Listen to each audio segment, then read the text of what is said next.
Hello everyone, Vidya this side. आज मैं आपको सिखाने वाली हूँ कि बीटेक थर्ड सेमेस्टर का हम कैसे प्रिपरेशन कर सकते हैं। हमें पता है कि अभी हमारा सेमेस्टर एग्ज़ाम बहुत ही नज़दीक है और हम प्रिपरेशन कहीं ना कहीं अच्छे से नहीं कर पाए। तो आज हम डिस्कस करेंगे कि हम कैसे प्रिपरेशन अच्छे से कर सकते हैं। जो बाकी के दिन बचे हैं, 10 से 15 दिन बचे हैं, हम इन चीज़ों में कैसे हम आगे डिस्कस करेंगे। तो वीडियो के अंत तक आप बने रहना। कहीं ना कहीं कुछ भी मिस आउट अगर हो सकता है यहाँ पे, अगर आप वीडियो को डिटेल में देखोगे तो तभी आपको हर एक चीज़ समझ में आएगा। तो हम स्टार्ट करते हैं। आज सबसे पहले हम देखेंगे कि हमारा सिलेबस क्या है। कहीं ना कहीं हमें सिलेबस नहीं पता होता कि आने क्या वाला है, या फिर हमें टॉपिक्स नहीं पता होता।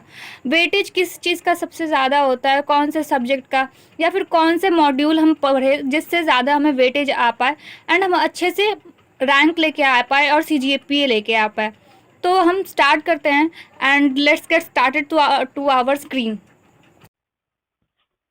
सो मेनली हमें 5 सब्जेक्ट्स पढ़ने हैं। हमारा सब्जेक्ट है, सबसे फर्स्ट हमारा है इलेक्ट्रिकल सर्किट एनालिसिस, जो 4 लेक्चर का है और 4 क्रेडिट है इसके। सेकंड हमारा है एनालॉग इलेक्ट्रॉनिक्स, जो 4 लेक्चर का है और ये 3 क्रेडिट दिया गया है इसको। थर्ड है हमारा इलेक्ट्रिकल मशीन, ये 4 लेक्चर का है एंड 4 क्रेडिट दिए गए हैं इसको। फोर्थ है हमारा इलेक्ट्रोमैग्नेटिक फील्ड, ये हमारा 3 लेक्चर का है और 4 क्रेडिट दिए गए हैं। फिफ्थ है हमारा इंजीनियरिंग मैकेनिक्स, जो 3 लेक्चर का है और 4 क्रेडिट दिए गए हैं। तो हम वन बाय वन देखते हैं सबको। सबसे पहले हम देखते हैं इलेक्ट्रिकल सर्किट एनालिसिस को। सो मॉड्यूल वन हमारा सबसे ज्यादा इम्पोर्टेंट है, क्योंकि इससे हमें ऑब्जेक्टिव क्वेश्चंस, 1 नंबर के क्वेश्चंस या 7 नंबर के क्वेश्चंस मिलते हैं, इसी से सॉल्व किए जाते हैं। तो फर्स्ट है हमारा नेटवर्क थ्योरम, जिसमें हम पढ़ेंगे superposition theorem, Thevenin's theorem, Norton theorem, maximum power transfer theorem, reciprocity theorem, compensation theorem, analysis with dependent current and voltage source, node and mesh analysis, concept of duality and dual network. Module 1 सबसे ज्यादा important है, ठीक है। Second है हमारा module 2, इसमें हमें बताया जा रहा है solution of first order and second order network. इसमें हमें क्या क्या पढ़ना है? Solution of first and second order differentiation equation for series and parallel RL, RC and RLC circuit, initial and final condition in network element, forced and free response, time constant, steady state and transient state। इससे भी हमें question किए जाते हैं, but हमेशा नहीं आते इससे क्वेश्चन एग्जाम में, किसी किसी पेपर में आता है, तो बट आपको ये भी पढ़ना जरूरी है। थर्ड मॉड्यूल है हमारा साइनोसोडल स्टेट एनालिसिस। इसमें हम पढ़ेंगे representation of sine function as rotating phasor, phasor diagram, impedance and admittance, AC circuit analysis, effective or RMS value, average power and complex power, 3 phase circuits, mutual coupled circuit, dot convention, intercoupled circuit, ideal transformer. इससे भी mainly questions आते हैं, but 6 number या 8 number का एक question आता है इससे भी, तो ये भी हम पढ़ना पड़ेगा हमें। फोर्थ है हमारा electrical circuit analysing using Laplace transform. इसमें हमें पढ़ना है review of Laplace transform, analysis of electrical circuit using Laplace transform for standard input convolution integration, inverse Laplace transform, transform network with initial condition, transform function representation poles and zeros, frequency response, magnitude and phase plots, series and parallel resonance। Module 4 से हमें सबसे ज्यादा questions किए जाते हैं, इससे हमें 14 number का क्वेश्चन आता है। हर एग्जाम में आप चेक करोगे तो उसमें इस मॉड्यूल से 2 क्वेश्चंस दिए जाते हैं 7 नंबर के, तो 14 नंबर मॉड्यूल 4 से हमें आराम से आ सकता है। अब हम बढ़ते हैं मॉड्यूल 5 की तरफ। तो मॉड्यूल 5 हमारा है 2 पोर्ट नेटवर्क एंड फंक्शन। तो 2 पोर्ट नेटवर्क पढ़ना है, इसमें टर्मिनल पेयर पढ़ना है, relationship between 2 variable, impedance parameter, admittance parameter, transmission parameter and hybrid parameter, interconnection of 2 port network. Module 5 से भी सबसे ज्यादा इंपॉर्टेंट क्वेश्चन पूछे जाते हैं, कहीं ना कहीं इससे 2 से 3 क्वेश्चन पूछे जाते हैं और वो 14 नंबर का जरूर आता है। तो मॉड्यूल 1, मॉड्यूल 4 एंड मॉड्यूल 5 सबसे ज्यादा इम्पोर्टेंट है और इसको सबसे ज्यादा पढ़ना चाहिए। सेकंड हमारा सब्जेक्ट है एनालॉग इलेक्ट्रॉनिक सर्किट। तो एनालॉग इलेक्ट्रॉनिक सर्किट में सबसे पहले मॉड्यूल 1 में हम पढ़ते हैं PN junction diode, VI characteristics of a diode, review of half wave and full wave rectifier, Zener diode clamping and clipping circuit। कहीं ना कहीं मॉड्यूल 1 से 1 नंबर के क्वेश्चन सबसे ज्यादा पूछे जाते हैं और इसमें 7 मार्क्स का क्वेश्चन फिक्स रहता है, तो इसको भी अच्छे से पढ़ना है हमें। सेकंड मॉड्यूल है हमारा बीजेटी सर्किट। सबसे ध्यान से हमें पढ़ना पड़ेगा बीजेटी सर्किट, क्योंकि इसमें हर एक चीज बताया जाता है। तो इसमें हमें पढ़ना है structure and VI characteristics of a BJT, BJT as a switch, BJT as amplifier, small signal module biasing circuit, current mirror, common emitter, common base and common collector amplifier, small signal equivalent circuit, high frequency equivalent circuit। इससे भी questions बहुत ज्यादा आता है exam में, कम से कम 2 से 3 questions BJT से ही पूछा जाता है, तो इसको सबसे ज्यादा हम तैयारी करके जाएंगे और कहीं ना कहीं इससे क्वेश्चंस 14 मार्क्स का ऑब्वियसली आता ही आता है, तो बीजेटी हमें अच्छे से पढ़ के जाना पड़ेगा। थर्ड मॉड्यूल पे हम आते हैं, हमारा थर्ड मॉड्यूल है मॉसफेट सर्किट। मॉसफेट सर्किट में हमें सबसे पहले FET को पढ़ना पड़ेगा, तभी हम मॉसफेट पढ़ सकते हैं। तो सबसे पहले MOSFET structure and VI characteristic पढ़ना है, MOSFET as switch, MOSFET as an amplifier, small signal model and biasing circuit, common source, common gate, common drain amplifier, small signal equivalent circuit, gain input and output impedance, transconductance, high frequency equivalent circuit पढ़ते हैं। तो सबसे पहले MOSFET में हमें पढ़ना है। MOSFET पढ़ने से पहले हमें सबसे पहले FET फील्ड इफेक्ट ट्रांजिस्टर को पढ़ना जरूरी है, तभी हमें MOSFET समझ में आएगा एंड मॉसफेट से भी क्वेश्चंस पूछे जाते हैं। मॉड्यूल 4 है हमारा differential multi stage and operational amplifier. इसमें हमें पढ़ना है differential amplifier, power amplifier, direct coupled multi stage amplifier, internal structure of an operational amplifier, ideal operation amplifier, non ideal in an operational amplifier and इसमें ही पूछा जाता है output of stage voltage, input bias current, input offset current, slew rate, gain, bandwidth product. इससे भी questions आते हैं and इसको अच्छे से पढ़ना जरूरी है मॉड्यूल 4 को भी।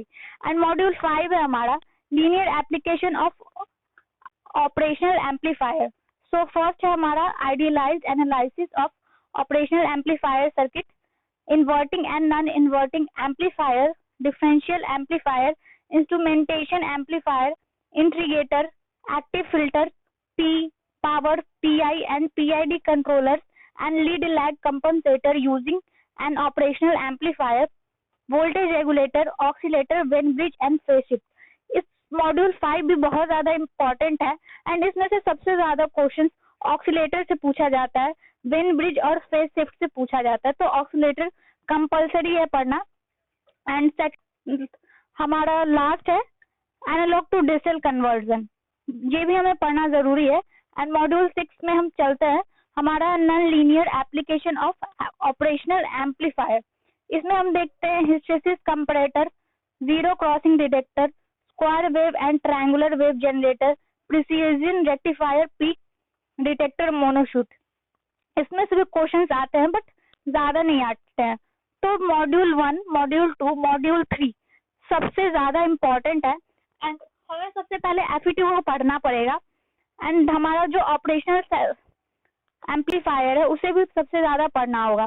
तो मॉड्यूल 4 भी इम्पोर्टेंट है एंड मॉड्यूल 5 में हमें ऑक्सीलेटर सबसे ज्यादा पढ़ के जाना होगा। अब हम आगे बढ़ते हैं, हमारा थर्ड सब्जेक्ट है इलेक्ट्रिकल मशीन फर्स्ट। इसमें हमें सबसे पहले मॉड्यूल 1 में पढ़ना है magnetic field and magnetic circuit. First module important है क्योंकि इससे बहुत ज्यादा न्यूमेरिकल पूछे जाते हैं एंड 1 नंबर मार्क्स के क्वेश्चन सबसे ज्यादा पूछे जाते हैं। तो हमें सबसे पहले पढ़ना होगा review of magnetic circuit, MMF, flux, reluctance, inductance, review of ampere law and Biot-Savart law, visualization of magnetic field produced by a bar magnet and a current carrying coil through air and through combination of iron and air, influence of highly permeable material on magnetic flux lines। Module 1 सबसे ज्यादा important है। Module 2 में हमें पढ़ना है electromagnetic force and torque.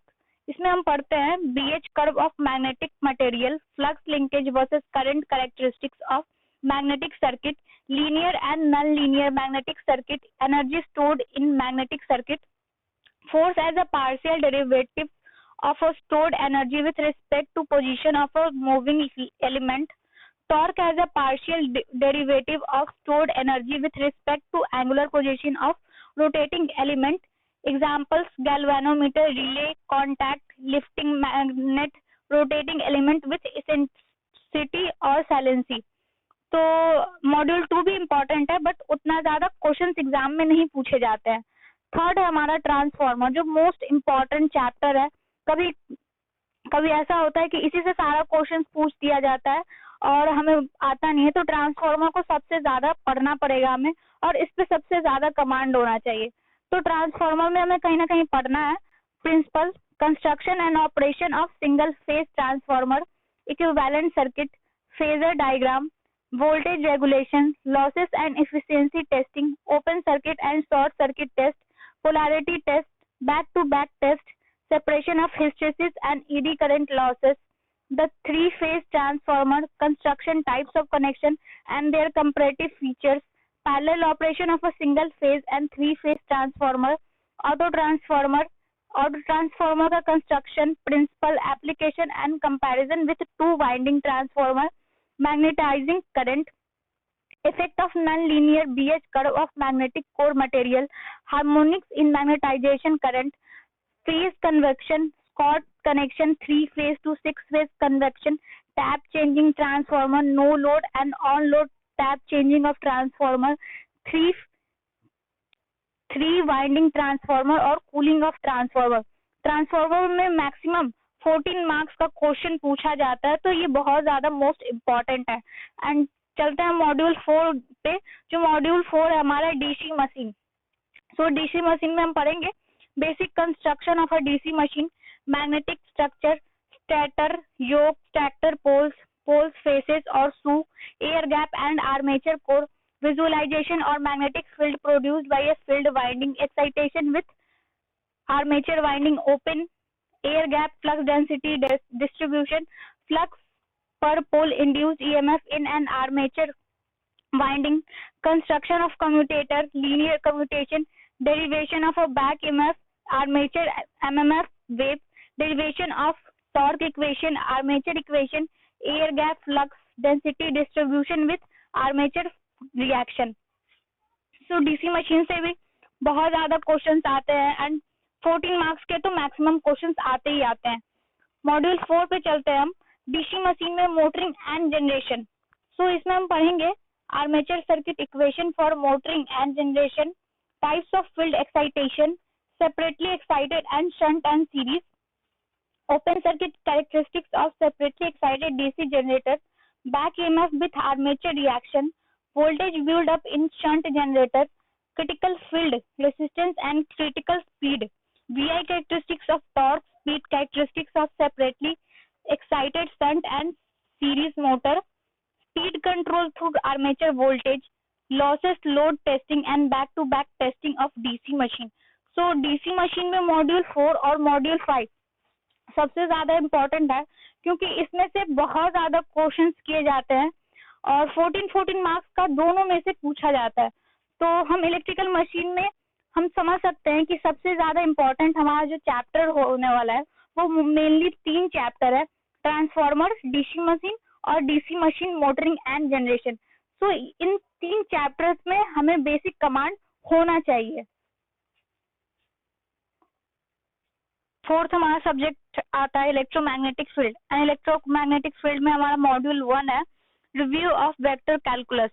इसमें हमें पढ़ना है vector algebra, addition, subtraction, component of vector, scalar and vector multiplication, triple product, 3 orthogonal coordinate system, rectangular, cylindrical and spherical, तीनों पढ़ना है. And vector calculus, differentiation, partial differentiation, integration, vector operator, del, gradient, divergence and curl integral theorem of vector, conversion of a vector from one coordinate system to another. So module 1 में कहीं ना कहीं हमें objectives ज्यादा पूछे जाते हैं and 1 marks का क्वेश्चन ज्यादा आता है, तो 7 मार्क्स इसमें जरूर क्वेश्चन पूछे जाते हैं। हमारा मॉड्यूल है static electric field. Second module में हमें स्टैटिक इलेक्ट्रिक फील्ड पढ़ना है एंड इसमें हम पढ़ते हैं Coulomb's law, electric field intensity, electrical field due two point charges, line, surface and volume charge distribution, Gauss law and its application, absolute electric potential, potential difference of calculation of potential difference for different configuration, electric dipole, electrostatic energy and energy density. So questions module 2 से भी हमें questions पूछे जाते हैं and इसमें 10 marks का question maximum पूछा जाता है। थर्ड मॉड्यूल है हमारा कंडक्टर, डाइलेक्ट्रिक एंड कैपेसिटेंस।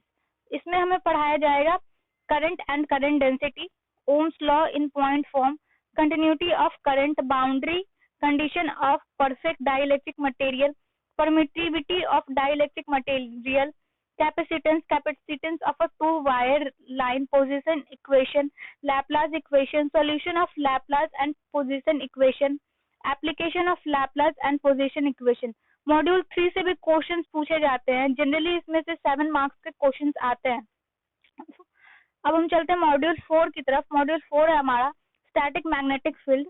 इसमें हम पढ़ते हैं Biot Savart law, Ampere law, magnetic flux and magnetic flux density, scalar and vector magnetic potential study, magnetic field produced by current carrying conductor।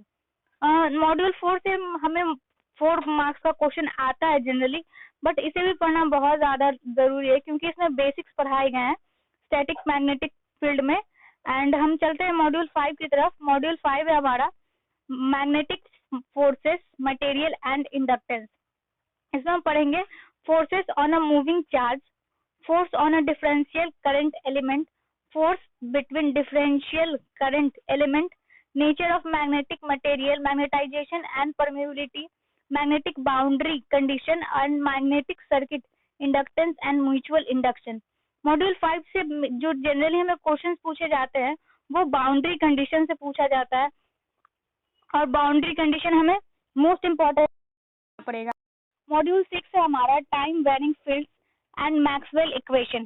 इसमें हमें पढ़ाया जाएगा Faraday law of electromagnetic induction, displacement current, point and Maxwell equation, integral for Maxwell equation, motion, electromotive forces, boundary condition. 7th है हमारा electromagnetic waves. इसमें हम पढ़ेंगे derivation of wave equation, uniform plane wave, Maxwell equation in phasor form, wave equation in phasor form, plane waves in space and in homogeneous material, wave equation for a conducting material, plane waves in lossy dielectric propagation and good conductors, skin effect and Poynting theorem। Module 7 से भी आपके questions आते हैं and mainly इसमें से 10 marks के question पूछे जाते हैं, तो मॉड्यूल 7 भी सबसे ज्यादा इम्पोर्टेंट है। एंड इलेक्ट्रोमैग्नेटिक में हमें सबसे ज्यादा पढ़ के जो जाना पड़ेगा, फर्स्ट है, सेकंड है, थर्ड है, फोर्थ है हमारा एंड 7th है, तो आप ये अच्छे से पढ़ के जरूर जाइएगा। हमारा लास्ट जो सब्जेक्ट है वो हमारा इंजीनियरिंग मैकेनिक्स है। इंजीनियरिंग मैकेनिक्स में हमें पढ़ना है मॉड्यूल 1 में introduction to vector and tensor and coordinate system. इसमें हम पढ़ेंगे introduction of vector and tensor and coordinate system, vector and tensor algebra, indicial notation, symmetric and anti symmetric tensor, eigen value and principal axis. Module 1 से भी questions पूछा जाता है and module 2 में हम चलते हैं। मॉड्यूल 2 हमारा है 3 dimensional rotation, 3 dimensional rotation, Euler theorem, axis angle formulation and Euler's angle, coordinate transformation of vector and tensor. Module 3 की तरफ हम चलते हैं। हमारा काइनेमेटिक्स ऑफ रिजिड बॉडी। सबसे ज्यादा क्वेश्चन मॉड्यूल 3 और 4 से पूछा जाता है, तो हम सबसे पहले मॉड्यूल 3 को देखते हैं। मॉड्यूल 3 है हमारा kinematics of rigid body, dentition and motion of a rigid body of coordinate system, angular velocity of a rigid body and it's rate of change, destination between 2 and 3 dimensional rotation motion, integration and of angular velocity to find orientation, motion relative to a rotating rigid body, 5 term acceleration formula. Module 4 है हमारा kinematics of rigid body. So kinematic of rigid body, angular momentum about a point, inertia, tensor, dentation and computation, principal moment and axis of inertia, parallel and perpendicular axis theorem, mass moment of inertia of symmetrical bodies, cylindrical sphere and cone, etc. Area moment of inertia and polar moment of inertia, forces and moment, Newton-Euler's law of rigid body motion. So module 3 and module 4 से सबसे ज्यादा questions पूछे जाते हैं and इस पे हमें command होना चाहिए. मॉड्यूल 5 है हमारा free body diagram. So free body diagram में हम देखेंगे examples of modelling of typical supports joints and discussion on kinematics and kinetic constant that they impose. Module 5 से हमें सबसे ज्यादा न्यूमेरिकल पूछा जाता है एंड मॉड्यूल 6 से भी हमें न्यूमेरिकल्स ही पूछे जाते हैं एंड मॉड्यूल 7 से भी न्यूमेरिकल पूछे जाते हैं. तो न्यूमेरिकल बेस 3 हमारा मॉड्यूल है. तो मॉड्यूल 5 हम देखते हैं free body diagram, examples and modelling of typical supports and joint and discussion on kinematics and kinetic constant that they impose. Module 6 हमारा general motion, example and problem, general planar motion, general 3D motion, free precession, gyroscopes, rolling coin. And module 7 है हमारा bending movement, transverse loading on beam, shear force and bending movement in beams, analysis of cantilever, simply supported beams and overhanging beams, relationship between loading and shear force and bending movement, shear force and bending movement diagram. Module 8 है हमारा torsional motion, torsion of circular shaft, derivation of a torsional equation, stress and deformation in a circular and hollow shaft. And module 9 है हमारा friction, जो most important है. इससे भी हमें बहुत ज्यादा क्वेश्चंस पूछे जाते हैं, मैक्सिमम 7 मार्क्स का क्वेश्चन पूछा जाता है एंड हमें पढ़ना है friction, concept of friction, law of coulomb friction, angle of repose, coefficient of friction. And यहीं पे हमारा सिलेबस कंप्लीट होता है.